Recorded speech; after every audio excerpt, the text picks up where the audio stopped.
The story you are about to hear is true. Only the names have been changed to protect the innocent. Fatima Cigarettes, best of all long cigarettes, brings you Dragnet.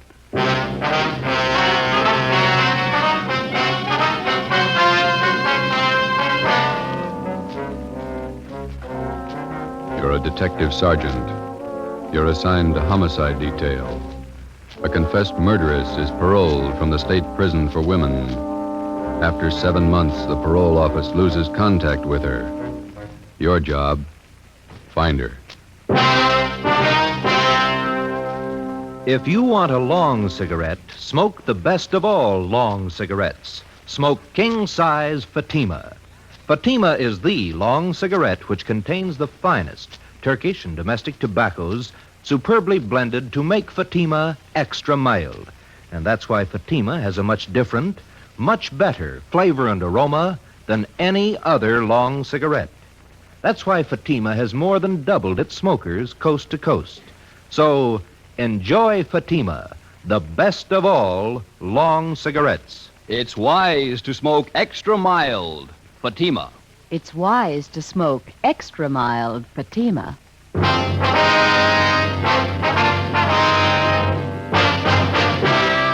Dragnet, the documented drama of an actual crime. For the next 30 minutes, in cooperation with the Los Angeles Police Department, you will travel step by step on the side of the law through an actual case from official police files. From beginning to end, from crime to punishment, Dragnet is the story of your police force in action. It was Thursday, March 9th. It was foggy in Los Angeles. We were working a day watch out of homicide detail. My partner's Ben Romero. The boss is Thad Brown, chief of detectives. My name's Friday. We were on our way back from the state building, and it was 2:45 p.m. when we got to the city hall, room 29. Handwriting analysis. Want to have a seat, Fred? Okay, thanks. I'll see if Don's around. Maybe in the back room. All right. Don Myers. Don, you here? Yeah, come in just a minute. Oh, hi, Ben. Got a quick job for you, Don. Can you spare a few minutes? Think so? Hi, Joe. Didn't see you. I'd like to have you meet Fred Galloway, state parole. Fred, this is Don Myers, our handwriting man. All right. Got a couple of signatures here. I'd like to have you check them now if you can. No, I can try. Let's see what you got. You want to show them, Fred? Yeah. These 3 sheets here, Don, marked November, December, January. I'd like to know if the signatures on them compare with the signatures on these 2 here. They're marked February and March. Let me see. Thanks. Mm-hmm. Yeah, well, it shouldn't take long. Why don't you fellas have a seat? Huh? Yeah, okay. How's this thing shape up, Fred? You figure that the Johnson woman's jumped her parole? Got me. I don't know what to think. How long's it been since you got out of prison? Well, let me check you out on the details. I got the dope right here. All right, fine. Annie Marie Johnson. She sent up for a life term, 1933, murdered her husband, John, shot him to death. Started appealing for parole 1940, finally won it May 14th last year, paroled into the custody of Mrs. Laura Jean Muller. Mm-hmm. Where does this Mrs. Muller live? Down Wilmington. Old friend of the Johnson woman. She fought for 10 years to get her released from Tehachapi. Have you been in touch with Mrs. Muller lately, Fred? Only by mail. We've been sending her monthly report forms all along. She's the person that Annie Johnson was paroled to, so the form has to be filled out, then signed by Mrs. Muller and mailed back to me. Yeah, I know. And that's where you figured that something was wrong. Well, we got the February and March reports back from her on time, all the usual questions answered properly, and it was the signature. Writing didn't look like Mrs. Muller's at all. You think the Johnson woman is faking the signature? Maybe. Tried to contact the Muller house 6 times the past couple of days. Nobody home. There you go, man. You got it? Yeah. Let me see. These 3 here, November, December, January, they were signed by the same person. Yeah. Signatures on the February and March reports. They're pretty bad imitations. One person signed these 2.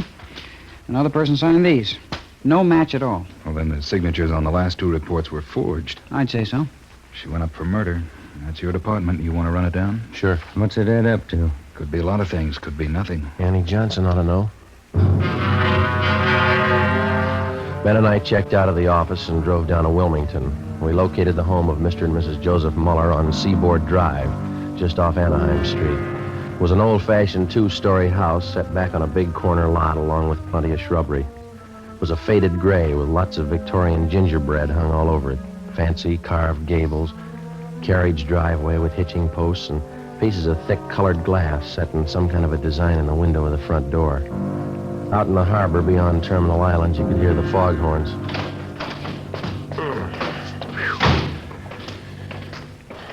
They sure get the fog out here, don't they? It's pretty thick today. My aunt used to live just above here, Grant Avenue. Oh, uh-huh. Couldn't take the fog, so she moved out the valley. Garden could stand some taking care of. Yeah, the weeds are doing fine. Want to try it again?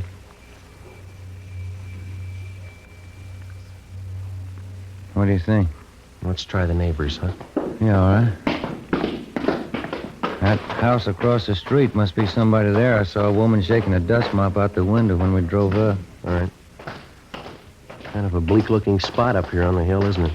Not many houses around. Yeah, and this fog's doing nothing for me. Chills you right down to the bone. What's the name on the mailbox there? Let's see. Miss Flora Carpenter. Well, maybe she can tell us something.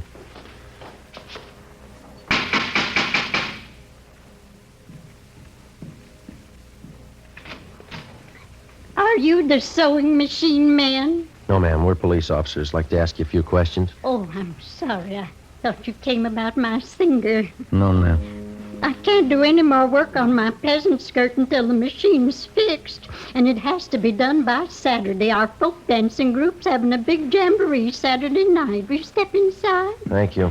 This is Sergeant Romero. My name's Friday. Oh, how do you do?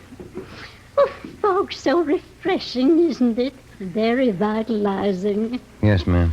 Are you acquainted with Mr. and Mrs. Muller across the street, Miss Carpenter? The Muellers? Yes, I've known them for years. And they have an Annie Johnson living with them? Yes, one of my very good friends. She's employed as a housemaid for the Mullers, is that right? Well, I guess you could call it that. Actually, she's more of a companion to Mrs. Mueller since poor Mr. Mueller got sick. What's his trouble?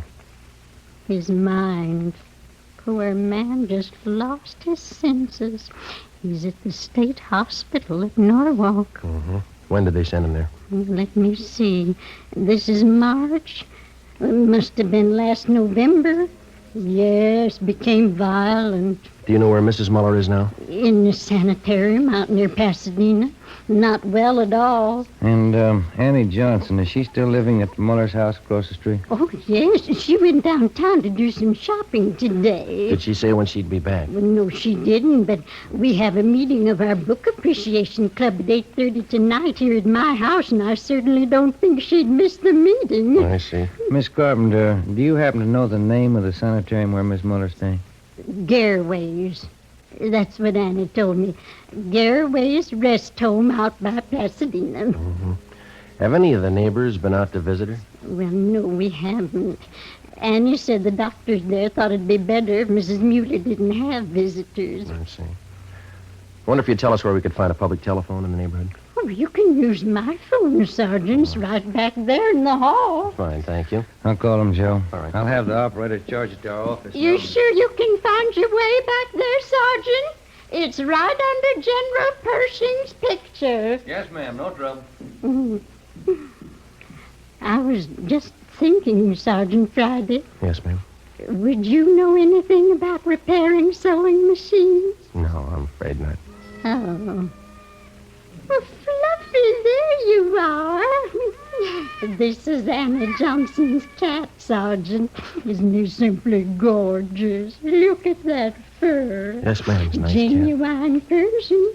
Annie brought him with her when she came to live with the Muellers. Did Mrs. Johnson and Mrs. Muller always seem to get along fairly well together to you? I mean, no arguments? Oh, my, no. Annie's the easiest person in the world to get along with. All us girls in the neighborhood just adore her. Joe. Did you talk to sanitarium? Yeah, double-check the name. Yeah? Mrs. Muller's not there. They never heard of her. Ben and I left and interviewed some of the other people in the neighborhood. They all had the same high opinion of Annie Johnson as Miss Carpenter did. They all had the impression that Mrs. Muller was under doctor's care at the Garraway Rest Home in Pasadena. Annie Johnson told them so. We found out that Mrs. Muller had one other living relative besides her husband. A niece, Lorraine Muller. She lived out on Norwich Drive in Beverly Hills. 5:30 p.m. Ben and I drove back to the office and made a spot check of every private rest home and sanitarium listed in the Los Angeles area. Mrs. Muller wasn't at any of them. We called the state hospital at Norwalk, and they informed us that Joseph Muller was there, having been committed the 2nd of November the previous year. He was critically ill. We put in another call to the Muller home. Still no answer. 6:15 p.m. We drove out to Beverly Hills to the home of Mrs. Muller's niece, Lorraine. She was a tall, good-looking girl with blonde hair and a bad cough. I don't think I can help you, Sergeant. I moved out of my aunt's house 3 months ago. I haven't seen her since. Were you staying at the house when Annie Johnson came to live there? I was raised in that house. Mother and Dad died when I was a baby, and Uncle Joe and Aunt Laura took care of me. They're wonderful people. Would you mind telling us why you moved? I don't mind. Everything was fine until Annie Johnson came. I didn't get along with her. We fought all the time. Oh, is that so? I don't know why. I just didn't like her. When Annie moved in, she took over the whole house. What's the connection between your aunt and Mrs. Johnson? Any blood relationship there? No. Annie was a school chum of Aunt Laura's. When they sent her to prison for killing her husband, she wrote for help. And your aunt helped her? She worked for 11 years at it. I don't know how much money she spent, lawyers, you know. Yeah. She finally got Annie parole. And then she took Mrs. Johnson on as a housekeeper, is that right? Yeah, but she never did any work. She acted like she owned the house. Like my aunt and uncle owed her everything they'd done for her. When's the last time you heard from your aunt? It was a few months ago, around Christmas time. I called her up to wish her a Merry Christmas. You have no idea where Mrs. Muller might be now? Some friends that she could be staying with, maybe? No. Aunt Laura only has a few friends. They all live in the neighborhood. She's not in the habit of going off without telling anyone, is she? No, never anything like that. I don't understand it. Something must be wrong. Annie, do you think she's done something? Do you? No, she couldn't have. She owes everything to Aunt Laura. Her freedom, a good home, nice clothes, money. Everything my aunt could give her. Some people are like that. If it's free, they never get too much. Before we left Lorraine Muller's house, we got the name of her aunt's lawyer.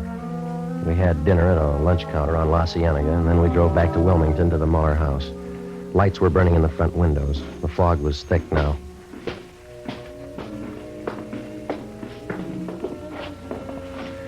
Guess that's her singing.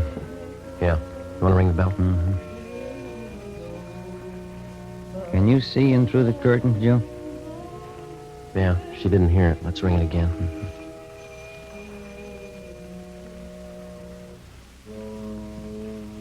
There, here she comes.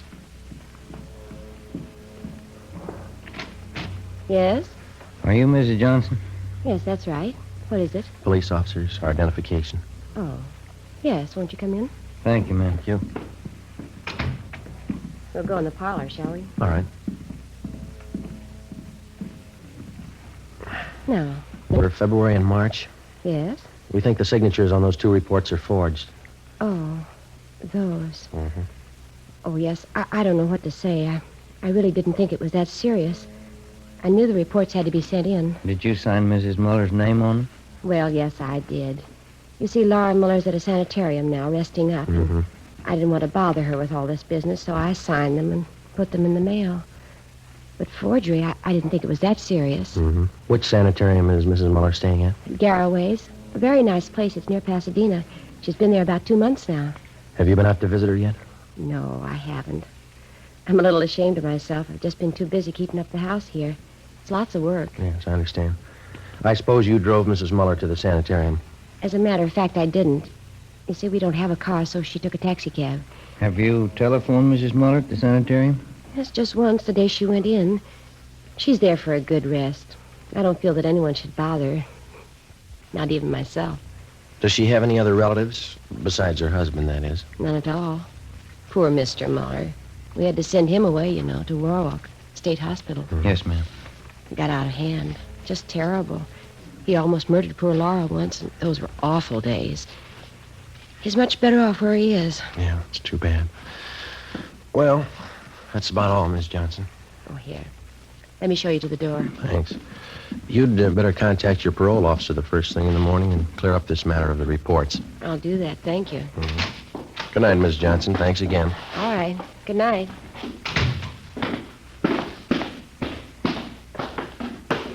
What time you got? 20 minutes after 8.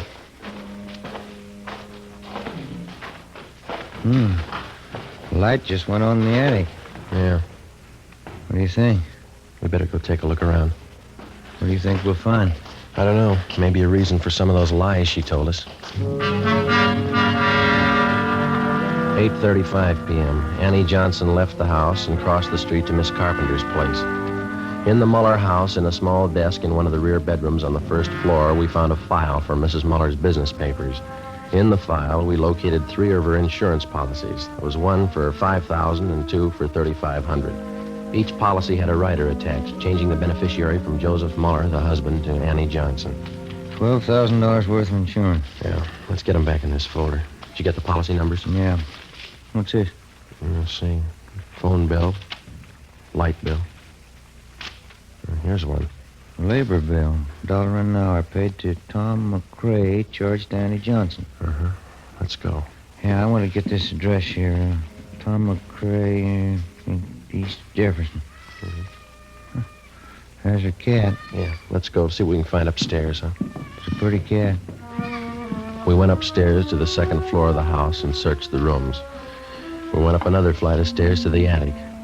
For a full half hour, we searched through dozens of corrugated cartons crammed with souvenirs and picture postcards. Joe, come here. Yeah. Take a look. Wrapped in newspaper. 3220 Colt. 3 empty cartridges. We got a gun and we got a suspect. Those insurance policies could be the motive.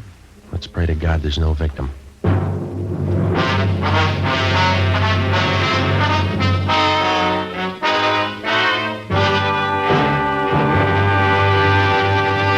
You are listening to Dragnet for the step-by-step solution to an actual police case. Here, step by step, are the reasons why Fatima has more than doubled its smokers from coast to coast. Step 1. The name Fatima has always stood for the best in cigarette quality. Step 2. Long cigarette smokers discover Fatima has a much different, much better flavor and aroma. Step 3. Long cigarette smokers find Fatima extra mild. Fatima is the long cigarette which contains the finest Turkish and domestic tobaccos superbly blended to make Fatima extra mild. And that's why more and more smokers every day agree It's wise to smoke extra mild Fatima. It's wise to smoke extra mild Fatima. yes, the name Fatima on that golden yellow package is your insurance of an extra mild smoke. So enjoy king-size Fatima, the best of all long cigarettes.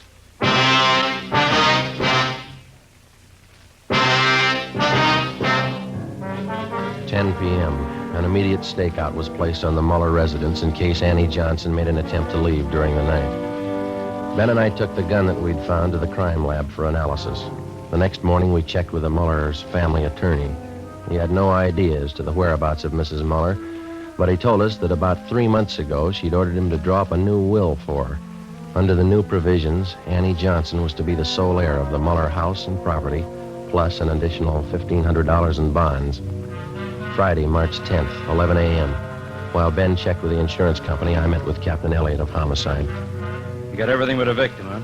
Where are you looking? We'd like to shake down the Muller house again before we look anyplace else. Didn't have a chance to give it a thorough going over last night. You're sold on the idea it's a Johnson woman? Looks like it. Sure it couldn't be a freak disappearance. No, sir, not in my book. Annie Johnson's got some big reasons for lying to us. I'd like to find them. How do you figure on doing that? Well, if we could pull her in and question her, just to get her away from the Muller place, I'd like to take a detail of men out there and shake the house from top to bottom. Just checked with the insurance companies that issued Miss Muller's policies. Yeah. And we got it right. Annie Johnson gets the dough if Mrs. Muller dies. Oh. Something else. The changes in the policies were made during the last 2 months at her home. It doesn't jive. Why not? Well, Annie Johnson told us that Mrs. Muller's been in the sanitarium for more than 2 months. Here's a capper, Joe. What's that? Gil and Cenas went out to State Hospital at Norwalk to talk to Mr. Muller. Yeah?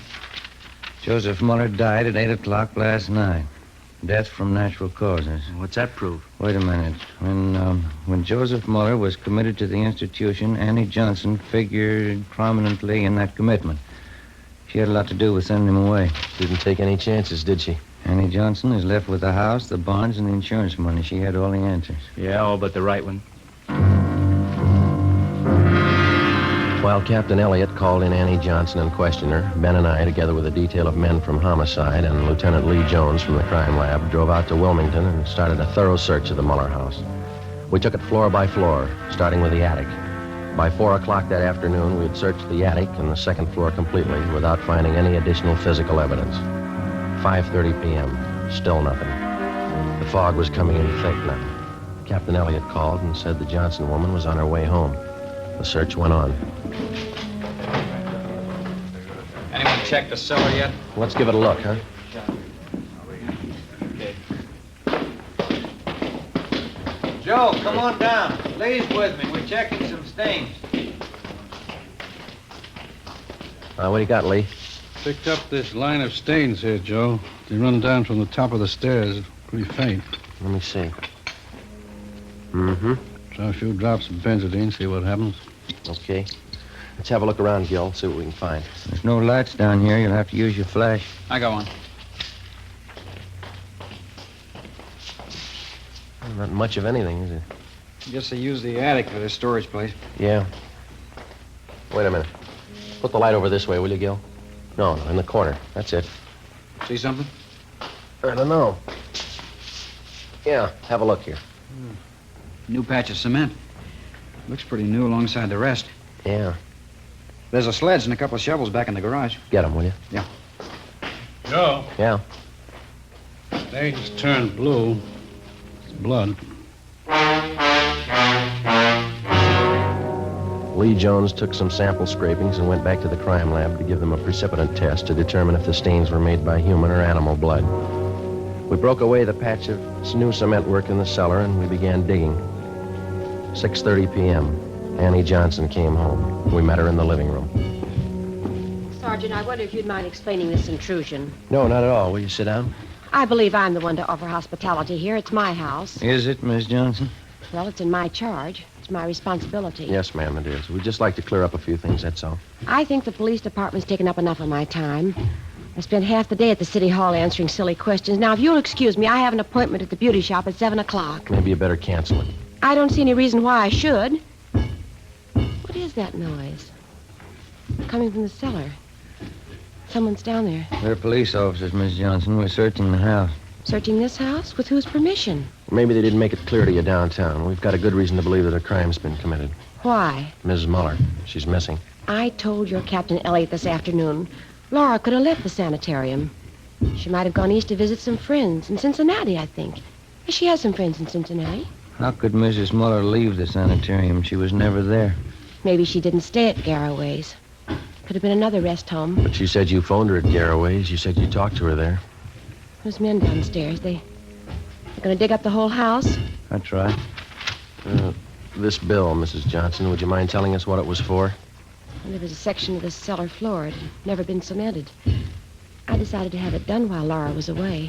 The men are digging it up, Miss Johnson. Well, why are they digging it up? What right have they? Investigation. We'll see that the cement work is redone when we're finished. Well, this is impossible. I forbid it.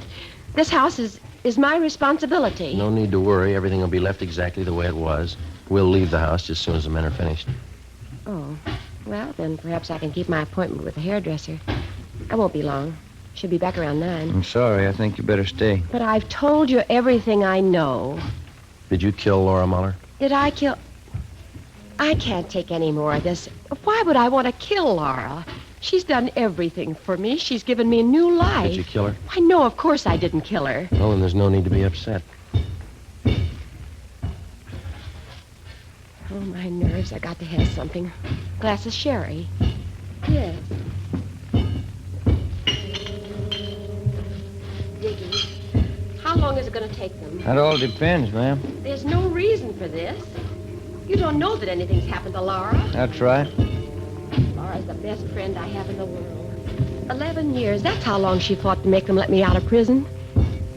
She's the only one who believed in me. Yes, ma'am. She is. She's given me everything. She wants me to have everything I want. I wouldn't have a reason for killing her. Why, my clothes, my home here, money, they're all Laura's. She's given them to me. Would you like a glass of sherry, Sergeant Friday? No, thanks.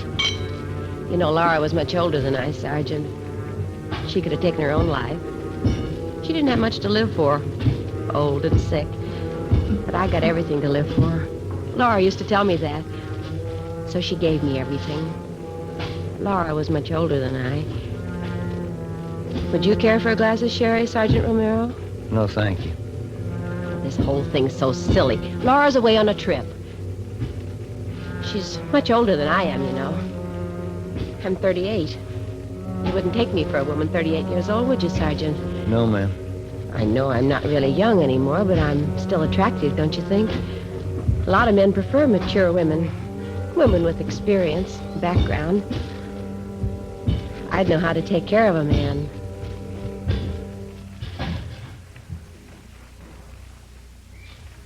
Joe? Yeah?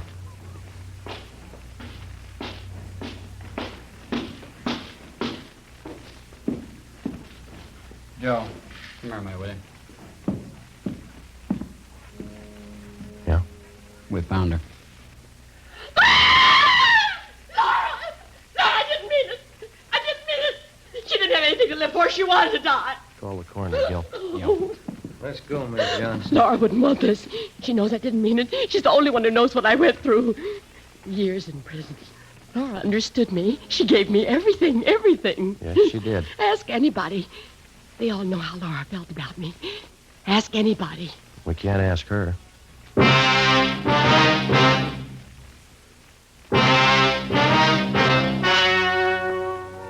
The story you have just heard was true. Only the names were changed to protect the innocent. On July 14th, trial was held in Superior Court, City and County of Los Angeles, State of California. In a moment, the results of that trial. It's amazing how many long cigarette smokers are changing to Fatima. Here is the actual report. From coast to coast, king-size Fatima has more than doubled its smokers. Yes, more and more smokers every day are discovering that Fatima is the best of all long cigarettes. Long cigarette smokers find Fatima has a much different, much better flavor and aroma.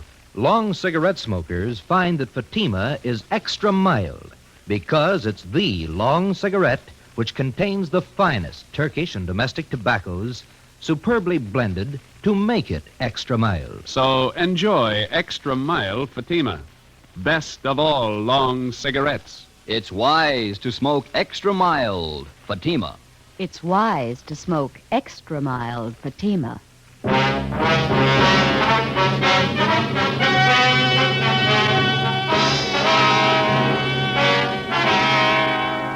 Annie Marie Johnson was tried and convicted of murder in the first degree.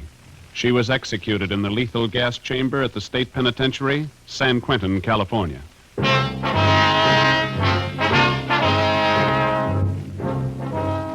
You have just heard Dragnet, authentic cases from official files. Technical advice for Dragnet comes from the Office of Chief of Police W.A. Wharton, Los Angeles Police Department. Dragnet wishes to thank the editors of Radio Television Life magazine. They have judged Dragnet the outstanding new program of the past radio season. Fatima Cigarettes, the best of all long cigarettes, has brought you Dragnet from Los Angeles. Tomorrow, hear the Ronald Coleman's charming series, The Halls of Ivy, on NBC.